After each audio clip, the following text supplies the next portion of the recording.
Desde Culecautín para toda la Araucanía y más allá. 89.5 FM. Radio Araucanía Andina. Buenas tardes, amigas y amigos de Radio Araucanía Andina, en el 89.5. Aquí estamos en otro jueves de Hablar por Hablar, que evidentemente con los amigos de siempre, desde Arauco, Héctor Ramírez. ¿Cómo estás, Héctor? Buenas tardes. Muy bien, Juan Carlos, muy bien. Dispuesto a conversar como siempre, un día a la semana, en esta prestigiosa radio del sur de Chile. Eso. Gracias, Héctor. David Espinosa, ¿dónde se encuentra usted? ¿Está en Viña, Santiago? Estamos en Viña, con un día nublado, frío, pero absolutamente bien y contento de poder comunicarnos con todos los auditores del sector sur más lindo del mundo. Perfecto, muchísimas gracias. Pues. David y Héctor, estamos esperando que llegue nuestra invitada, que es una candidata a diputado, Emilia Cuñumil. Ella es profesora de actividad profesional. Ella es de la ciudad de la comuna de Ercilla, ¿cómo se llama? Una de las comunas más pobres de este país. Ella ha sido concejala durante 2 periodos. Y hoy día se desarrolla como consejera de la CONADI. Es mujer mapuche y de alguna manera muy cercana y muy allegada a lo que es la realidad de su, diría yo, de su país o de su nación mapuche. Héctor, mientras llegamos, tú has leído, vistes, pudiste observar al menos la biografía de ella en general. Muy interesante su biografía, una profesora muy abnegada en la zona, una zona muy difícil, muy pobre, y ella estaba ahí en el frente, ocupando un lugar que es muy importante para la ciudadanía y en especial para su pueblo mapuche. Yo creo que los profesores, los educadores, los profesionales de la educación, quizás es uno de los trabajos más importantes de un país. Y su nombre, Emilia, me es a mí una cosa que me conmueve por razones personales. Así que no hay que olvidar su nombre, Emilia. Qué bien. Emilia, ¿ya estás ahí? Buenas tardes. Buenas tardes, gusto de saludarles. Hola, bien, ¿cómo le va? Hola. Bien, bien, andaba acá de hecho estoy acá en Temuco. Sí. Y andábamos viendo un tema de transporte con la Seremi de Transporte y Telecomunicaciones. Sí. Emilia, es un agrado, qué sé yo, primero conocernos y tener una conversación. Yo soy académico también, ¿no? Así que yo creo que lo vamos a entender perfectamente. A partir de tu actividad política propiamente tal de la concejalía de Ercilla, entendiendo que Ercilla debe ser hoy en día, si no la más, pero una de las comunas más pobres de este país. Así es, bueno, un gusto primero de saludarles, disculparme un poquitito, corrí para llegar acá a este lugar y poder contactarme con ustedes porque en la calle igual se escucha súper mal. Sí, claro. Sí, bueno, y presentarme un poco, mi nombre es Emilia Coñumil Quismil, yo soy de Ercilla, de una comunidad indígena que Coñumil Puleo igual, tiene mi mismo apellido, que mis padres y mis anteriores a mí fueron loncos de la comunidad. Es una comunidad sumamente histórica porque también es la base de otras comunidades. Como mapuche igual fui la primera concejal mapuche en ocupar un cargo de elección popular en Ercilla, cosa que igual me trajo cosas muy positivas dentro de todo porque finalmente uno hace que se acerque el Estado hacia las comunidades. Ercilla es una comuna demasiado estigmatizada, en donde no se puede ingresar por temor a, pero todos esos prejuicios vienen impuestos desde fuera. Entonces, vivir en el territorio es muy distinto a estar hablando desde fuera de. Incluso desde la parte urbana de Ercilla hay una percepción distinta a la parte rural. Entonces, Exactamente. bajo esos estigmas, encontré que era muy necesario poder ocupar un espacio de elección popular ahí en la consejería en Ercilla.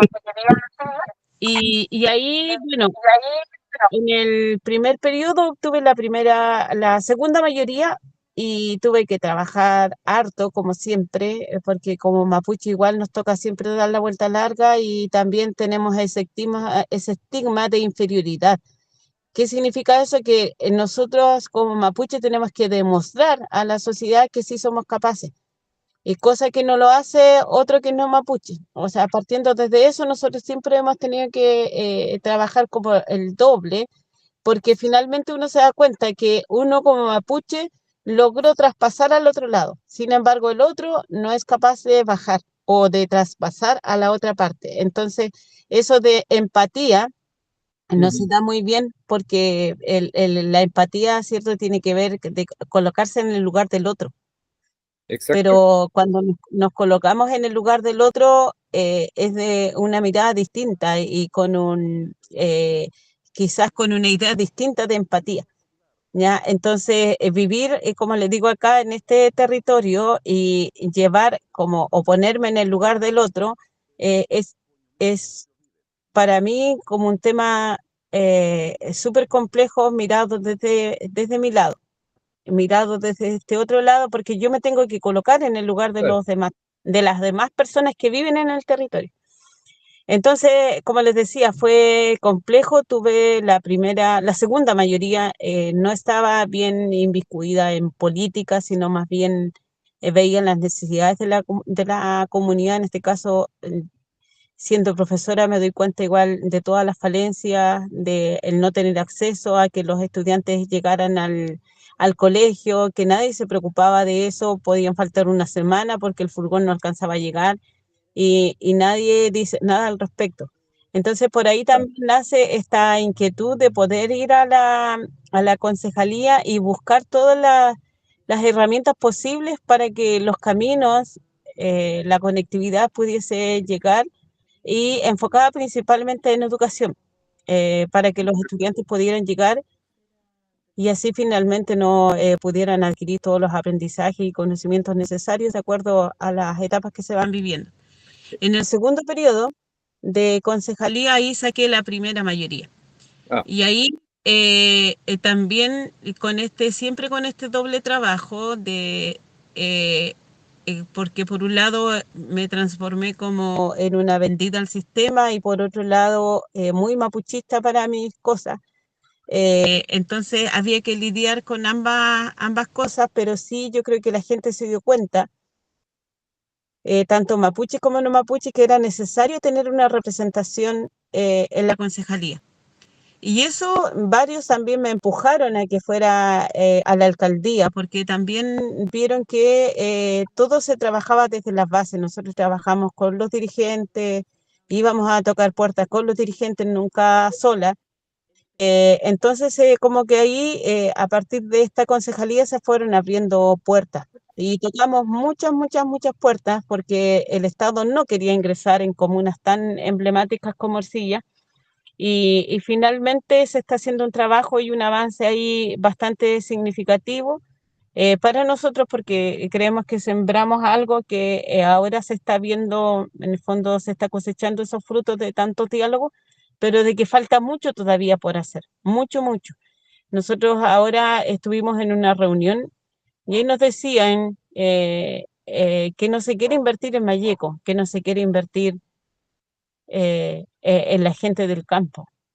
¿Por qué? Porque, claro, arrastramos con este otro estigma que también viene desde fuera, que están las plantaciones, que hay un montón de cosas, irregularidades que no se pueden, y que como el Estado va a estar invirtiendo en este tipo de personas. Y uno dice, pucha, nos castigan, vivimos en una zona de castigo siempre, en una zona de rezago constantemente. Como zona de sacrificio. Como zona de sacrificio. siempre pasa algo, no, el Estado inmediatamente se aleja. Entonces, frente a eso, yo creo que hay que seguir avanzando y hay que seguir concientizando más que nada, dando otra mirada a los que están o que posiblemente van a ser tus pares, en el caso de yo salir diputada y que he recibido igual harto apoyo. En el caso de salir diputada, uno le va a decir al otro, va a concientizar al otro, porque en el fondo nos falta tanta conciencia social que finalmente no somos capaces de mirar un poco más allá ni de investigar un poco más allá, sino que nos quedamos con aquello que nos dicen y a veces eso está muy distante de lo que se vive en la realidad. Encantado, Emilia. Como te decía, yo no voy a olvidar nunca tu nombre. Muchas Eh, gracias. Es muy significativo para mí, Emilia. Bueno, eh, hasta el 73 Chile gozaba en América Latina de mucho prestigio en la educación. Y las universidades, sobre todo, eran muy prestigiadas en América Latina. Y eso decayó mucho en el gobierno militar y hasta la fecha no ha podido salir adelante la educación chilena a pesar de todo el esfuerzo que se ha hecho. Esa estratificación que hizo la dictadura de una universidad para los ricos, colegios particulares, una educación para los sectores medios, colegios subvencionados, y los pobres allá arréglensela como pueda en la municipalidad, dependiendo de los municipios. Y los municipios tienen escasos recursos, los municipios pobres, ¿cómo será la educación? También pobre. Claro. Entonces, con estos cambios que se han producido, sobre todo en el gobierno de la presidenta Bachelet, hubieron cambios significativos como la educación gratuita para las universidades, para los sectores más empobrecidos. Fue un avance, se beneficiaron más de 400.000 alumnos que se beneficiaron de la educación gratuita. Y se crearon los SLEP. ¿En qué situación se encuentra ustedes ahí? Pienso que el colegio tuyo es municipal. ¿En qué se ha mejorado y qué es lo que esperan ustedes de esta reforma? Si fueron suficientes o hay que hacer otra reforma. Bueno, con respecto a educación, están en proceso de la SLEP, están en proceso, todavía no pasa todo el cambio. Y mire, yo no trabajé en un colegio municipal, estoy en un particular subvencionado, pero en un particular subvencionado que tiene las mismas deficiencias y la misma calidad de estudiantes que un colegio municipal, no hay ninguna diferencia. Nosotros tenemos de alumnos de primero, o sea, de prekinder hasta octavo año básico, porque es una escuela básica, en donde la mayoría, yo creo que el 65%, 70%, es de origen mapuche. Y, y la realidad en que, claro, sí, hay dineros que están más dispuestos a los establecimientos educacionales, ha llegado más recursos, eso es innegable, pero yo creo que igual falta mucho avanzar en lo que usted decía, en nosotros formar niños reflexivos, en formar niños que sean críticos, y para eso los niños también necesitan salir, necesitan conocer, no estar encerrados solamente en las cuatro paredes o que no estén los implementos, por ejemplo, en ciencias, que no haya un taller de ciencias que los ayude a ellos a la investigación. Entonces, creo que la manera de entregar los recursos, de repente eso también como que se pierde en el camino. Hay voluntades, sí, de mejorar, llegan más recursos, sí, pero que esos recursos impacten en el conocimiento de los estudiantes, yo creo que ahí se está fallando. Hay Exacto. algo está pasando en el término medio que los dineros finalmente no son reflejados en la calidad de nuestros estudiantes.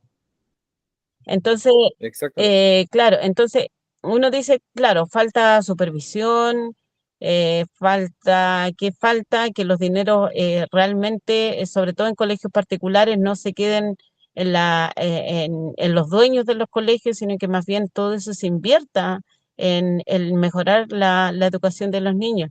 Y uno lo ve también en la parte municipal, también especialmente en el sector acá rural de Ercilla, en que simplemente no se va a la supervisión por los estigmas que hay. Entonces finalmente se deja un poquito ser. No hay controles. Exacto, exacto.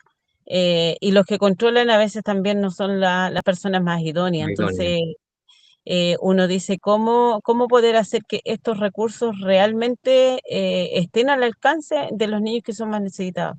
O sea, Claro. por ejemplo, yo les digo, no sé, como bien categorizaba en la MIEN, decía, hay para ricos, para clase media y los pobres que se la arreglen como puedan. En esos pobres uno tiene que esperar los libros del Ministerio de Educación, y que a veces ni siquiera alcanzan como para todos. Hay libros que vienen para ocupar los 2 años.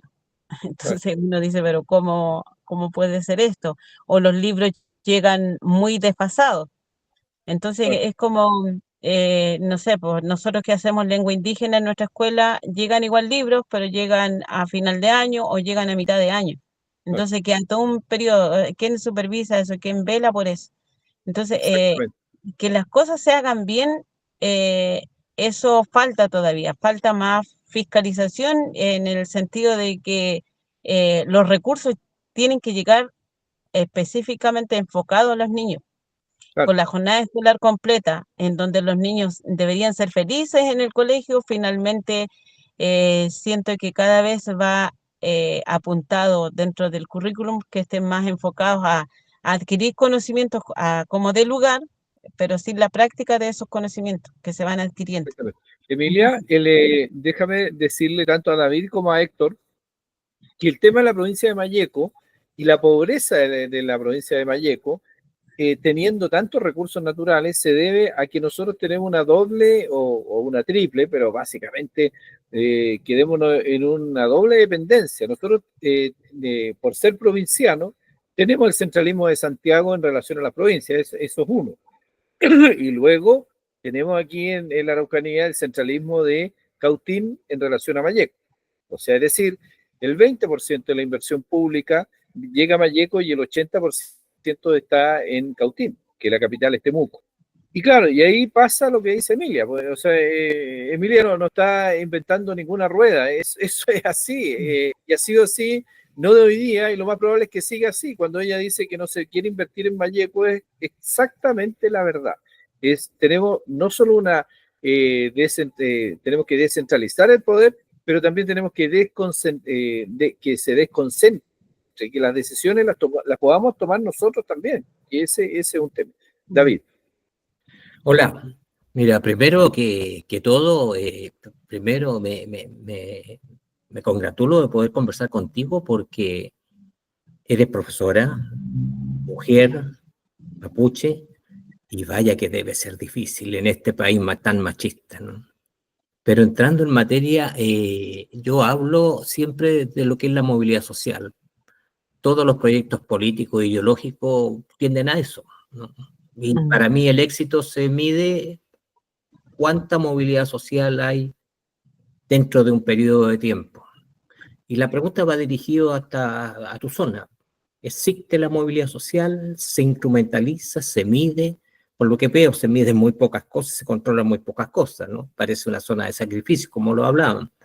Pero, ¿cómo se puede instrumentalizar eso si existe la movilidad social o no existe la movilidad social? ¿Se da o no se da? ¿O realmente estamos presente un estado fallido? Yo creo que hay de todo un poquitito,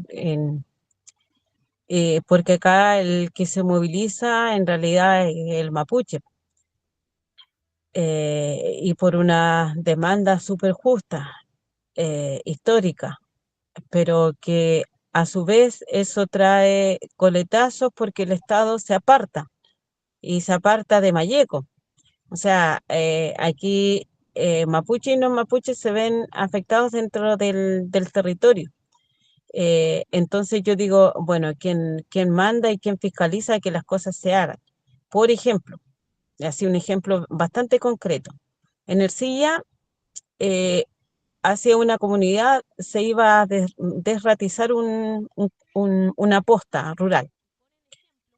Eh, Ahí se produjo una situación delictual y eso conllevó hasta que el día de hoy, hasta hoy, no haya ambulancia para los campos. No, Entonces, yo me pregunto, si esto pasara allá en Santiago, ¿las ambulancias siguen haciendo su trayecto? ¿Los doctores siguen atendiendo o se paraliza todo? Y creo que la respuesta es que sigue funcionando. Sigue todo con normalidad. Acá no, todo se estanca. Entonces, el Estado aquí ha fallado, bueno, desde sus inicios en la relación casi con el pueblo mapuche, pero si nosotros decimos ahora o hablamos de Mayeco, ahí también falta, yo creo que primero voluntad, falta a que las personas que trabajan en el servicio público también generen los compromisos necesarios, porque acá, frente a cualquier hecho que haya, el Estado desaparece. Y yo lo digo con convicción y con hechos y con causas reales en que, por ejemplo, PDTI, que son funcionarios municipales, no van al campo porque asaltaron a una persona no sé cuánto tiempo atrás y se niegan a ir y se niegan a ir y se niegan a ir. Y la justificación es porque hay violencia rural.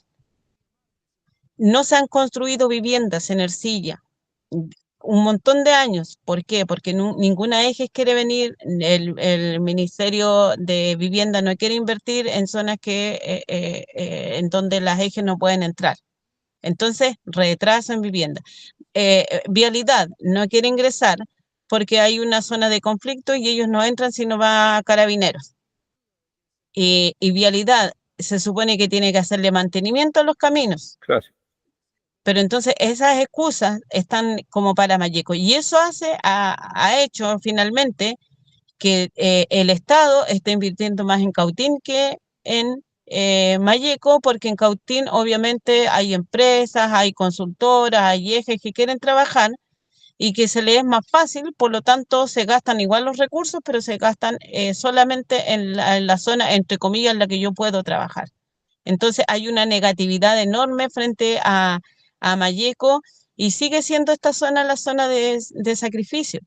Entonces uno lo está viviendo constantemente, escuchar de repente a parlamentarios y pidiendo tanta seguridad y no enfocado en educación, por ejemplo, hablando tantas barbaridades sin estar mucho en el territorio, sin conocer en realidad qué es lo que realmente necesita la gente. Entonces uno dice, claro, usted que sabe de economía, el mapuche tiene una economía que es súper circular, que es súper valiosa y que es súper natural porque afortunadamente también no utiliza tantos químicos dentro de su producción.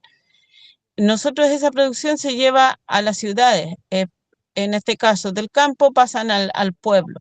El pueblo, la gente del campo invierte en los pueblos, la gente de los pueblos invierte en las ciudades porque se van alejando. Entonces, los que mejores tienen que estar es la gente que vive en la parte rural para que fomente la economía local. Correcto. Mira, frente a eso te voy a hacer otra pregunta. Suponte dentro de los últimos 5 años la región se pasó de 300.000 hectáreas cultivables a 190.000. ¿Eso también es un efecto que ocurre ahí? Sí, sí. De hecho, ¿Cuál es la razón ahí? claro, lo que pasa es que, por ejemplo, acá en la recuperación de territorio, cuando el Estado ha devuelto tierras a través de CONADI, eh, son tierras que no son cultivables. Entonces ya están tan erosionadas que finalmente la gente no puede ahí cultivar cereales o hacer huertas, qué sé yo, de menor escala. Entonces, ¿qué se está haciendo? Se está optando por seguir con otros, entre comillas, patrones de otras cosas que están dando resultados y se están implementando también dentro de la comuna. Y ahí están apareciendo muchos, por ejemplo, ahora están apareciendo los viñedos, están apareciendo grandes hectáreas de manzanos, de berries, y un montón de cosas, pero todo en cantidades grandes, cosa que va muy distinto a lo que es la cosmovisión de cómo nosotros podemos ir preservando, pero en realidad eh, siguen metiéndose las empresas que son más grandes y que tienen el recurso económico para sustentar esto, porque finalmente todo recae en el agua. Entonces, al no tener agua, Exactamente. producción. Y los que tienen agua son aquellos dueños de fondo que logran comprar el agua y inscribirla a su nombre, y finalmente esos son los que tienen los cultivos después también. Exactamente. Informar está el sector rural de allá y los pequeños pueblos de lo que acontece en la política nacional, o está como la mayoría de la población en Chile desinformada y solamente en un círculo muy pequeño, un 8% se estima, que están más informados de lo que ocurre.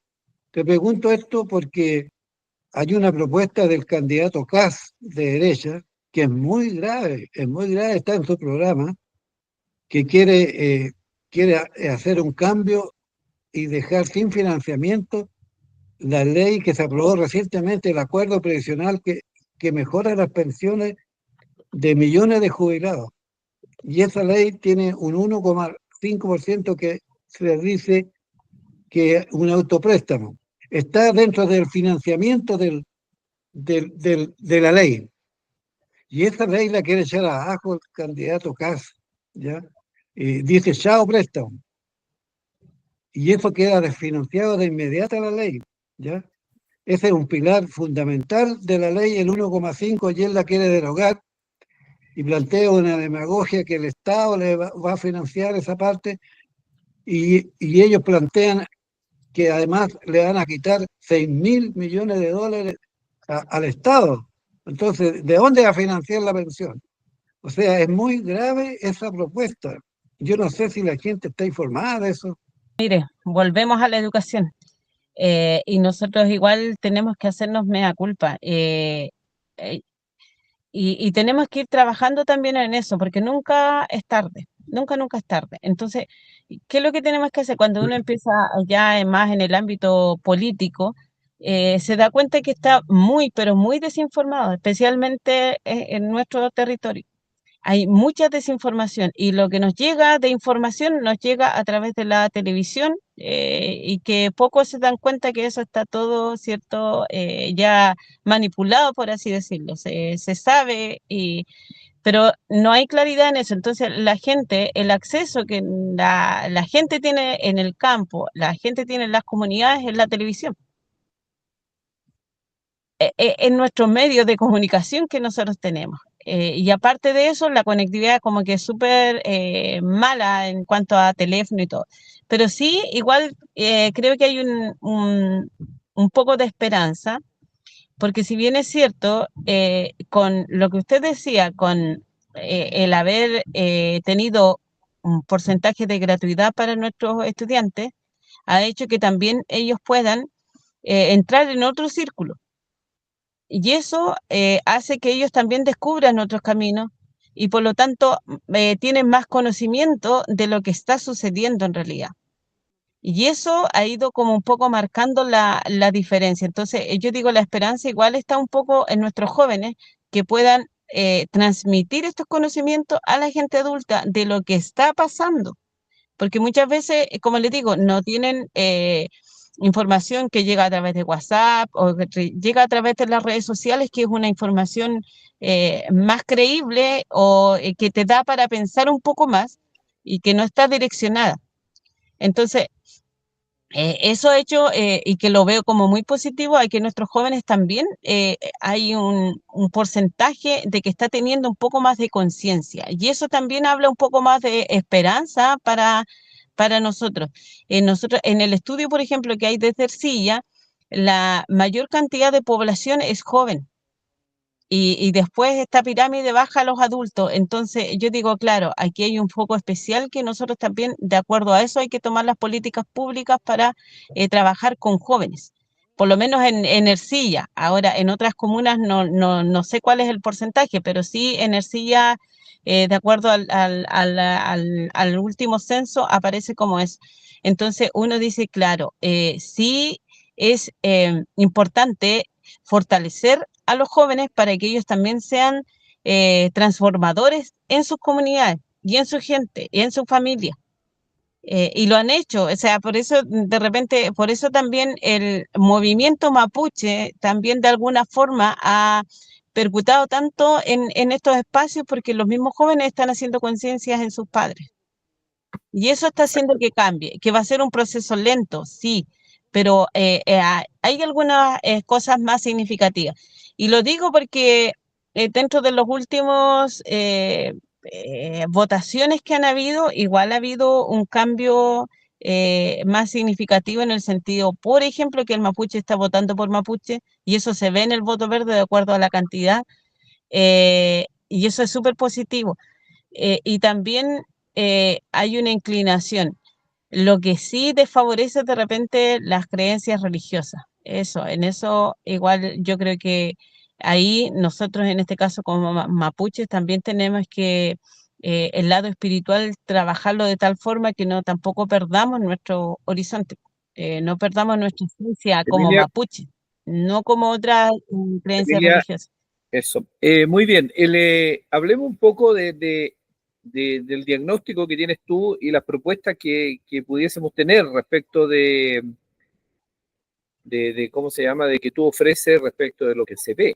O sea, quiero decir, tú eres del territorio, estás ahí, conoces, es decir, ¿quién va a hablar mejor o peor del territorio que tú? En definitiva, que tú sabes lo que ha pasado, cómo se ha generado, etcétera. Dijimos también que geográficamente la provincia de Malleco tiene un problema también estructural, que nacen dos de los ríos más importantes de Chile en las cordilleras de Malleco, que es el río Biobío y el río Cautín. Y por razones de la naturaleza, estos ríos al poco de nacer se van de la provincia, uno se va hacia el norte y el otro hacia el sur, lo cual el Valle Central evidentemente queda con muy poca agua. Pero esa poca agua ya está vendida y la han comprado capitales extranjeros que ni siquiera podrían fortalecer el crecimiento de nuestras comunidades. A partir de estos hechos, Emilia, ¿qué es lo que habría que hacer? ¿O qué propones tú que habría que hacer para que nosotros pudiésemos tener un mejor vivir en general, en paz, por cierto, pero también un mejor vivir a partir desde el punto de vista económico? Ya que lo decía Héctor, como hace años atrás, que la tierra es para el que la trabaja, etcétera, y volver a estas situaciones, los mini cultivos o microcultivos, que también la economía circular es una alternativa y muy buena respecto del cuidado y el desarrollo del territorio. Bueno, ahí hay que trabajar como en varios focos, por así decirlo, ¿Ya? pero creo que lo principal es que tenemos que sentarnos a conversar. El ¿Ya? diálogo es sumamente importante para retomar confianza. Y si no hay diálogo, siempre vamos a estar como en veredas distintas. ¿Y Entonces, con quién se perdieron las confianzas, Emilia? las confianzas se pierden porque finalmente una parte de cuando se toman acuerdos falla. Ya, pero sí, estoy de acuerdo. Pero en el fondo decirte, mira, cuando fueron las elecciones de diputados la vez anterior, hace 4 años, aquí la configuración de fuerzas, por decirlo de alguna manera, quedó 3-1. O sea, es decir, fueron 3 diputados de derecha y uno de centro izquierda, por decirlo de alguna manera. Y hoy día estamos 4-0, porque el uno que teníamos en la centro izquierda se fue a la derecha, ¿cómo se llama? A los demócratas, me parece, ¿no? En términos generales. Entonces, eso es un engaño, finalmente, ¿no? O sea, sí, porque la gente votó por él en una condición de que estaba estableciendo ¿cómo se llama? Un discurso distinto a lo que en los hechos ocurre. ¿Cómo entonces, a partir de ahí, las propuestas tuyas en relación a esto? ¿Cómo vamos a ir o por qué tenemos que tener diputados de centro izquierda en la provincia de Mayo? Bueno, primero que nada porque eh, creo que la parte social está mucho más desarrollada porque por el hecho de ser de pueblos, por el hecho de ser cierto, con ideas y con un compromiso claro frente a la sociedad y a la gente, siento que es necesario avanzar en estos términos para que siempre estemos pensando conscientemente en qué va a ser mejor para los nuestros, no enfocándose solamente en un determinado grupo, sino que en un bien común. ¿Qué es lo mejor para todos, más que para un grupo pequeño? Entonces, siempre tenemos que pensar en amplitud eh, claro, y en ejemplos concretos. eh, ¿Qué es mejor? Tener una provincia de Malleco que esté siempre pidiendo seguridad, seguridad, seguridad, en donde nosotros nos sintamos muy inseguros, o queremos una provincia de Malleco en donde florezcan las flores, y que se puedan hacer exportaciones, que se pueda producir con tranquilidad, que la gente venga a ver el turismo que se ejerce acá, que nos conozca, que conozca la identidad de los pueblos, porque cada uno de los pueblos tiene sus riquezas.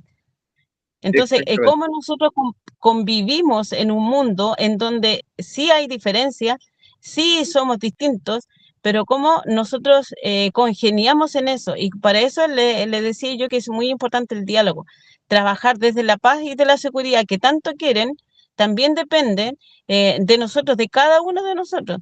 Pero Exacto. finalmente en utilizar políticas que vayan apuntadas a eso, a cómo nosotros mejoramos el desarrollo económico, para el bienestar de nuestra gente, cómo nosotros nos sentimos seguras en nuestro territorio y qué debemos hacer para que eso cambie. Y para eso tienen que cambiar las políticas públicas. Nosotros vamos a tener un encuentro de mujeres ahora en el 5 de septiembre, en donde las mujeres de Mallecos van a hablar y van a hablar en torno a la paz y la seguridad. Entonces nosotros decimos, ¿cómo nosotros como mujeres también nos posicionamos y somos parte importante, agentes importantes de paz en nuestros espacios? Porque si nosotros estamos bien, nuestros hijos van a estar bien y nuestros hijos a la vez van a transmitir una mejor calidad de vida también a los que vienen. Pero si nosotros estamos mal, lo más probable es que le pasemos todas nuestras inseguridades también a nuestros hijos porque nosotros no estamos bien. Entonces, Pero sintiéndome segura, yo puedo también hacer que el resto esté segura. Pero con eso, por eso le digo que hay que mejorar las políticas públicas, hay que mejorar en torno al diálogo, pero un diálogo que no sea, que vaya de la mano en el que tengamos que mirarnos y sentarnos a conversar, pero todos los actores. Exactamente. David, perdón. sí, mira, quisiera comentar lo que está diciendo nuestra amiga profesora, ¿no? Hay Emilia. una inversión de más de $1 millón que se ha hecho.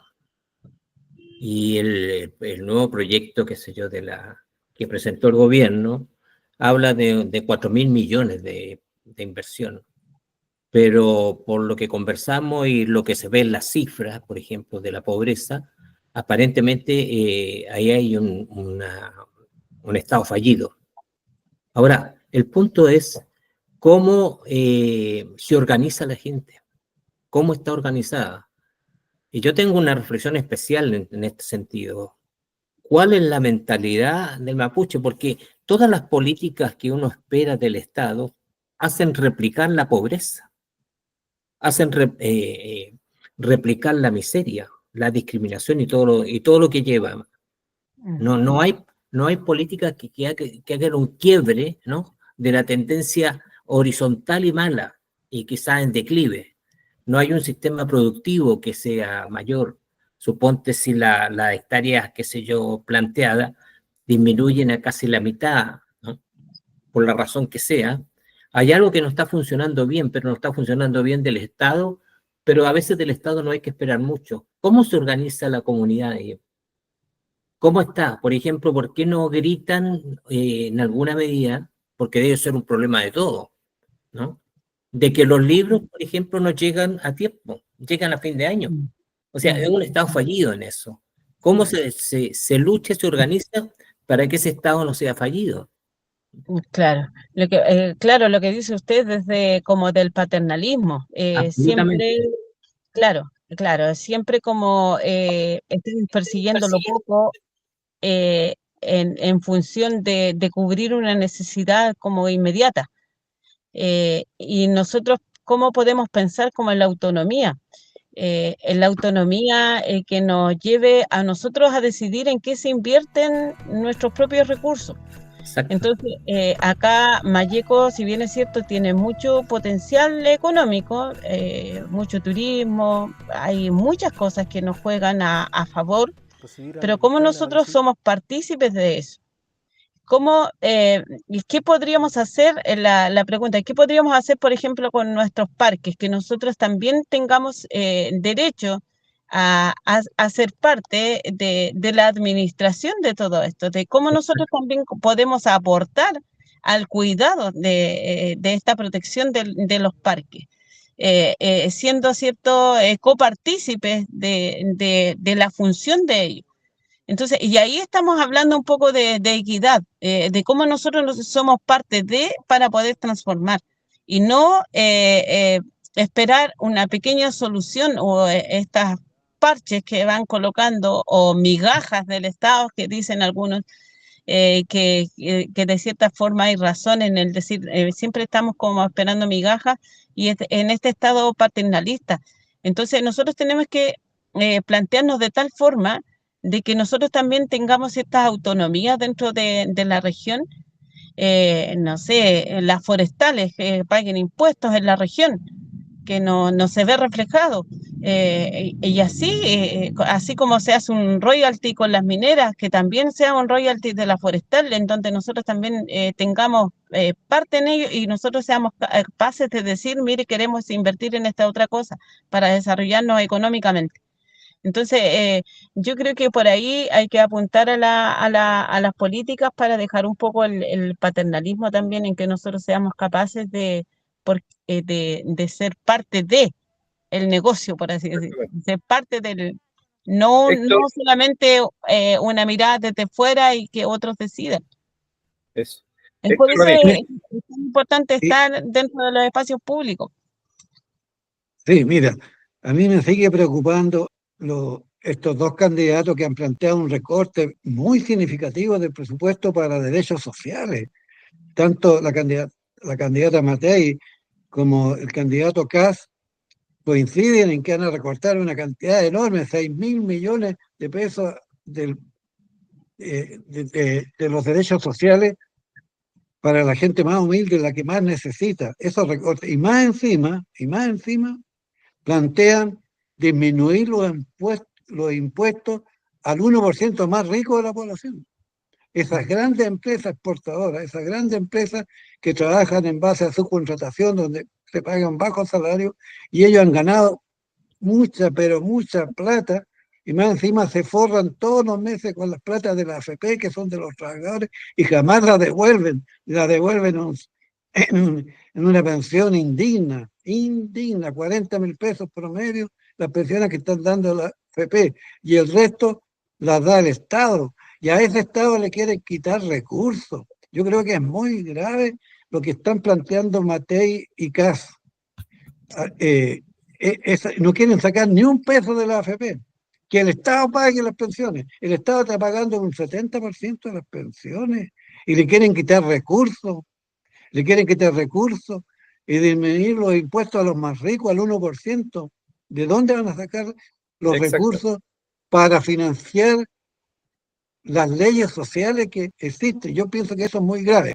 Y le quería preguntar sobre la lucha que han dado ustedes por el reconocimiento constitucional de los pueblos indígenas.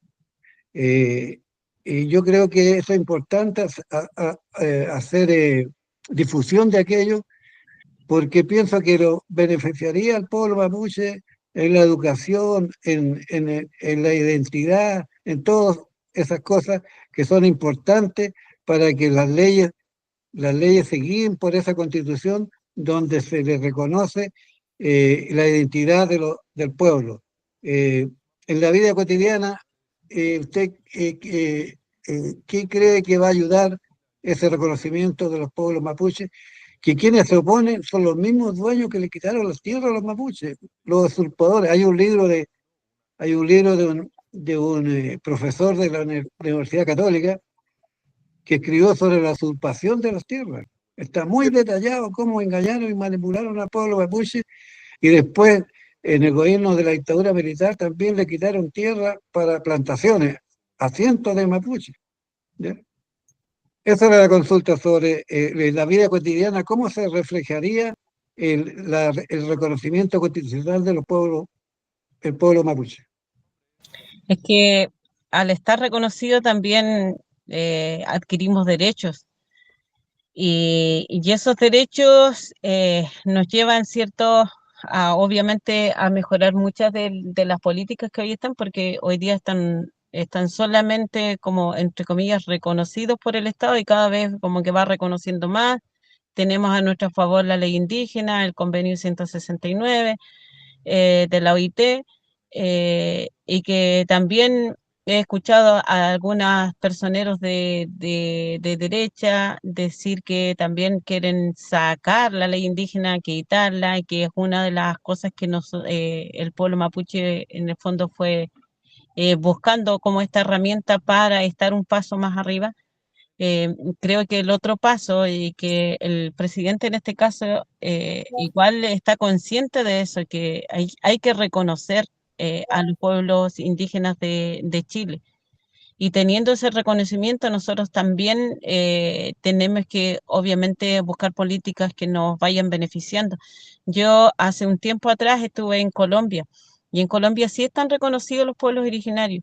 Y estuve conversando con grupos de mujeres y cómo ellas también ejercen o hacen política dentro de sus espacios, con escuelas de liderazgo, con universidades, en donde hay jueces indígenas que en caso de estar privados de libertad, se le hace un juicio de acuerdo a su convicción. Pero para eso yo creo que tenemos que ir trabajando paso a pasito para poder llegar allá, porque tenemos que formarnos, se tiene que generar estos espacios, pero lo primero es el reconocimiento constitucional. Exactamente. Lamentablemente, los tiempos se nos vienen, ¿cómo se llama? Rápidamente, pareciera que no fue, pero que estuvimos prácticamente una hora conversando. Emilia, yo quiero comprometerte a que volvamos a participar en un programa, que volvamos a conversar. Nos interesa de sobremanera. Radio Araucanía Andina está para ello. Nosotros somos mayecos, nosotros es un problema que nos tiene tremendamente atingentes. Sin embargo, de decir, como también este es un tema, ella va en un pacto de la Federación Regionalista Verde Social con la Acción Humanista. Ese es su... ese es su referente político, pero que también apoyan la candidatura de Janet Jara. Eso es efectivamente así, ¿no, Emilia? Así es, sí. No. Entonces, sí, y queremos igual, claro, ocupar este espacio igual para saludar a aquellas personas, ¿cierto?, que están igual, que de alguna manera escuchan también su radio, ven en su espacio, decirle que desde esta humilde candidatura vamos a trabajar conociendo igual la realidad por un mayeco mejor, por un mayeco que sea más justo para todas y todos quienes convivimos ahí, mapuches y no mapuches. Eso es sumamente importante relevarlo, porque ya llevamos harto tiempo compartiendo y en realidad todos estos temas nos afectan a todos. A todos en general, nosotros como mayequinos o como del distrito 22. Así que eso, como siempre, y seguiré trabajando igual desde mi lugar ahora como consejera de CONADI, también planteando todas estas temáticas también en otros espacios. De eso tampoco hablamos, pero nos vamos a quedar pendientes, siempre hay que dejar algo para otra oportunidad. Héctor Ramírez, ¿algo para despedir? No, solamente ha sido un tremendo agrado conocer a Emilia, esta grata conversación, y estoy disponible para seguir aportando en este programa muy prestigioso de nuestro amigo Juan Carlos. Muy bien, gracias Héctor. David. ¿Algo para el final? Mira, yo lo único que quisiera agregar, que hay que tratar de innovar, qué sé yo, en las propuestas, porque lo que se ha hecho hasta ahora es replicar la pobreza, la miseria, el atraso, la bajos índices del Producto Bruto Interno, la división, la segregación, etcétera. Entonces hay que innovar, presentar nuevos proyectos, gritar de un modo distinto, organizarse de un modo distinto, para no seguir replicando lo mismo de siempre. Yo creo que en eso hay que insistir, de innovar, qué sé yo, nuevas propuestas, nuevas formas de lucha, nuevas formas de organizarse, nuevas formas de hacer más sensible a la autoridad política, etcétera, y que se termine el Estado fallido. Obviamente que siempre uno no está sola, por lo tanto también requiere de personas que van en una misma línea para que vayan o nos vayan colaborando dentro de sus posibilidades. Esto es algo que tenemos que construirlo entre todos. Y aquí nadie sobra. Y yo creo que eso es una de las cosas que nosotros tenemos que aprender a trabajar en conjunto, entonces donde quizás de repente falte, el otro pueda apoyar también en iniciativas. Y eso es súper relevante, el podernos escuchar, el poder unir fuerzas y poder seguir creciendo también uno como persona y como también como sociedad. Ok. Así que muchas Muchísimas gracias. gracias, Emilia. Un agrado de tenerte aquí con nosotros, de esta conversación. Te seguiremos invitando y evidentemente vuelvo a decir que la causa de Malleco es una causa de todos. Aquí nadie sobra y todos tenemos que tratar de remar para el mismo lado. Estimados amigos, Radio Escucha, nos veremos el próximo jueves en este Hablar por Hablar con nuestros amigos Héctor, David y con un otro invitado tan interesante como Emilia. Un abrazo, que estén muy bien y nos estamos viendo la próxima semana. Chao, Emilia. Chao, Chao, muchas gracias igual por la escucha. Carlos y David. Adiós. Buen viaje, don Héctor. Gracias, muchas gracias. Chao. Desde Culecautín para toda la Araucanía y más allá. 89.5 FM. Radio Araucanía Andina.